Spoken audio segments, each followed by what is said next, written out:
Liverpool এবং পর্তুগালের football তারকা ডিয়েগো জোটা ৩ জুলাই ২০২৫ তারিখে স্পেনের জ্যামোরা শহরের কাছে একটি মর্মান্তিক সড়ক দুর্ঘটনায় তার ভাই আন্দ্রে সিলভা সহ নিহত হয়েছেন।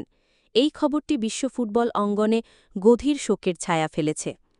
জানা গেছে, ডিয়েগো জোটা এবং তার ভাই আন্দ্রে সিলভা একটি উচ্চ ক্ষমতাসম্পন্ন ল্যাম্বরগিনি স্পোর্টস কারে করে স্পেনের এ৫২ হাইওয়ে দিয়ে যাচ্ছিলেন। প্রাথমিক তদন্তে জানা গেছে, ওভারটেক করার সময় গাড়ির একটি চাকা ফেটে যায়, যার ফলে গাড়িটি নিয়ন্ত্রণ হারিয়ে রাস্তা থেকে ছিটকে পড়ে এবং দ্রুত আগুন ধরে যায়।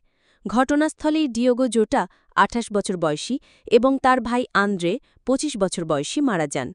স্প্যানিশ কর্তৃপক্ষ এবং প্রত্যক্ষদর্শীদের মতে উদ্ধারকারী দল দ্রুত পৌঁছালেও তাদের বাঁচানো সম্ভব হয়নি।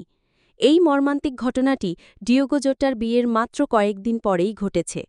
তিনি তার দীর্ঘদিনের প্রেমিকা রুটে কার্দোজোকে বিয়ে করেছিলেন এবং তাদের ৩টি ছোট সন্তান রয়েছে। এই ট্র্যাজেডি তার পরিবারকে গভীরভাবে প্রভাবিত করেছে। ডিয়েগো জোটা একজন অত্যন্ত প্রতিভাবান ফরোয়ার্ড ছিলেন এবং তার খেলোয়াড়ি জীবন এখনও উন্নতির শিখরে ছিল। তার ক্যারিয়ারের কিছু গুরুত্বপূর্ণ দিক নিচে দেওয়া হল। তিনি পোর্তোর একটি ক্লাবে তার পেশাগত ক্যারিয়ার শুরু করেন।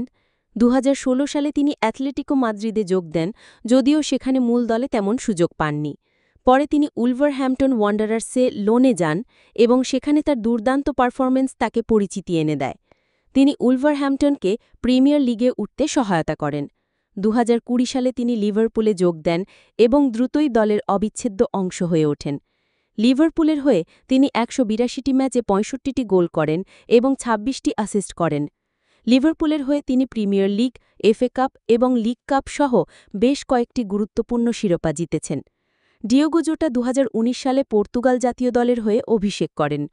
তিনি ইউরো ২০২০ এবং ২০২২ সালের ফিফা বিশ্বকাপে পর্তুগাল দলের গুরুত্বপূর্ণ সদস্য ছিলেন। পর্তুগাল দলের হয়ে তিনি ইউএফা নেশনস লিগ শিরোপা জয়েও অবদান রাখেন।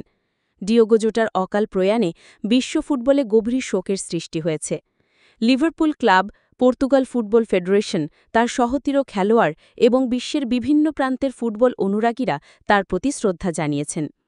তার গতি, দক্ষতা, গোল করার ক্ষমতা এবং মাঠে তার কর্মঠ মনোভাবের জন্য তিনি স্মরণীয় হয়ে থাকবেন।